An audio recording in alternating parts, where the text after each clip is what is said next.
Hello guys, for today's video nga po pala ay mag-a-update nga po pala tayo sa pinapagawa nating bahay. Alas 5 na nga yan ng hapon mga Maricoy nung pumunta kami at mag-a-out na nga din yung mga gumagawa dito sa bahay na pinapagawa namin. Kasama ko nga dyan yung kapatid kong bunso at yung kapatid na bunso din ni Sheena. Andyan nga po pala sa likod namin si nanay. Gumagawa nga siya dyan yung mga pang giveaway. At nung matapos na nga yung mga magtatrabaho sa bahay ay ito nga pumasok na kami para tingnan namin kung ano yung update para dito sa bahay. Nalagyan na nga pala nila yan ng mga soaring jack mga Maricoy para kapag naglagay tayo ng slab dyan sa taas ay matibay naman. Minamadali na nga pala yan mga Maricoy ang paggagawa nila ng forma. Kasi nga after 2 days mga Maricoy ay mag-i-slab na. Bubuhusan na nga pala nila yan mga Maricoy. Kaya naman kailangan madagdagan pa nila yung mga tukod na yan at baka bumigay. At ayan nga si Papa kasama si Alexa. Alam nyo naman si Alexa laging candy yung hanap. Pumunta nga sila dyan sa tindahan para lang bumili ng candy. At dito nga si nanay na aming kapitbahay ay busy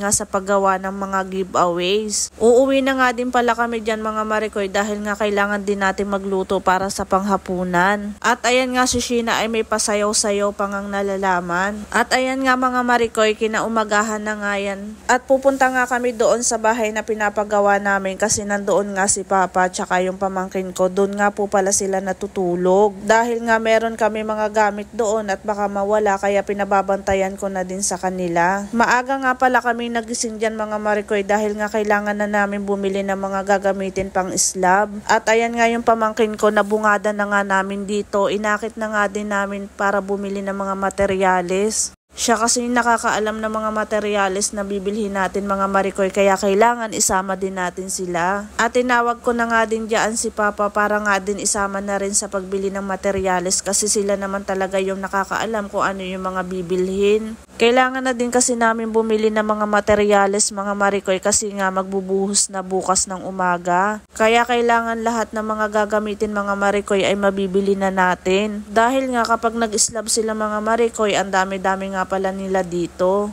At ayan nga si Papa, kinalong na nga lang si Alexa para madali.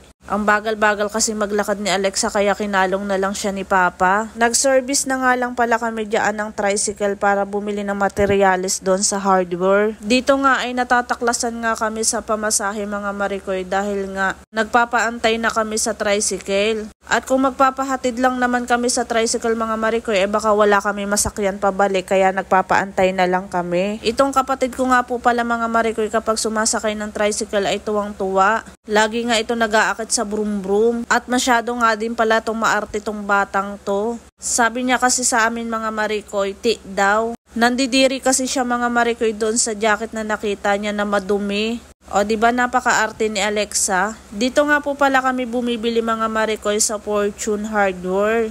Yung ibang materyales kasi dyan mga Maricoy ay napakamura. At saka sanay na kami dyan mag-order ng mga gagamitin namin. Medyo madami-dami nga din pala ang binili namin dyan mga Maricoy kaya naman malaki-laki din yung nilabas namin dyan ang pera. Dahil nga magpapabuhos tayo ng bahay, bali 9 katao din ang kukunin ni Papa. At ayan nga mga Maricoy ay babayaran na natin yung ating biniling materyales. Pero syempre hindi tayo papayag na wala silang free para sa atin. Kasi marami na rin naman kaming binili sa kanila, kailangan meron din silang pa-free. Nakakatuwa nga lang kasi binigyan nga kami ng pala na nire-request namin sa kanila. At dito nga ay binilang ko nga muna itong pera bago ibigay sa cashier. Kaso hindi talaga ako makontento hanggat hindi ko din pinabibilang to kay Sheena. Mas komportable kasi ako kapag bibilangin dun to ni Sheena. At ito nga kapatid ko ay nag-aarte-arte na dito. Naiinitan na kasi hindi pa nga siya naliligo. Ang aga nga naming umalis para lang bumili dito sa hardware. At sa wakas nga mga Maricoy ay nakauwi na nga din kami dito sa bahay. At dahil nga nag-iinarte na yung kapatid ko ay sabi ko ay tumakbo na lang kami.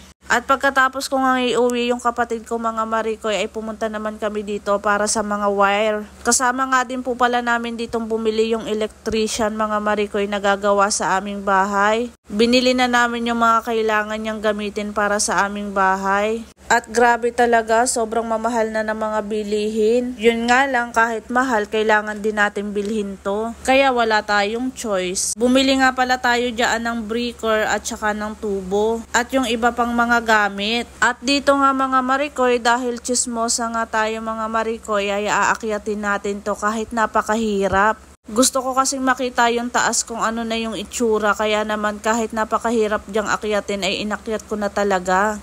At para mabidyohan na nga din yung taas mga Marikoy para makita nyo naman kung ano na yung update dito sa bahay na pinapagawa namin. Inaalalayan nga pala ako dyan ni Papa baka ako mahulog. At saka baka mabali na din yan tinutuntungan ko mga Marikoy dahil nga mabigat na tayo. Pinabidyohan ko na nga pala yan sa akin pamangkin mga Marikoy at iyan na yung update natin. Kailangan na nga pala nilang matapos yan mga Marikoy dahil nga kinabukasan mag-i-slab na sila. Nalagyan na nga pala nila yan ng mga bakal mga Marikoy. Nakabili nga po pala ako ng murang tubular mga Marikoy dahil nga yung kapitbahay na nagpapagawa ng bahay niya ay sumobra nga ang pagkabili niya kaya sinulitan ko na lang. Kaya ayan, inakyat na nga pala nila yan sa taas. Dahil nga bukas ng umaga ay gagamitin nila yung space na yan para sa pagbubuhos nila ng pang second floor namin. Yan nga pala ay gagamitin natin para sa bubong. 5 piraso nga lang pala yung nasulitan ko mga Marikoy kaya kailangan bumili pa ako ng 3. Pero mas okay kasi nakakamenos naman ako kahit papano. Dala pa nga nila yan sa bahay mga Marikoy. At ayan nga pagkatapos nga itaas nila papa lahat ng yan, nilapitan na nga siya ni Alexa. At syempre dito nga may pamerienda si Sheena. Bumili na nga siya dyan ng 2 Coke. At dito nga ay pinamerienda na namin yung gumagawa dito sa aming bahay mga Marikoy.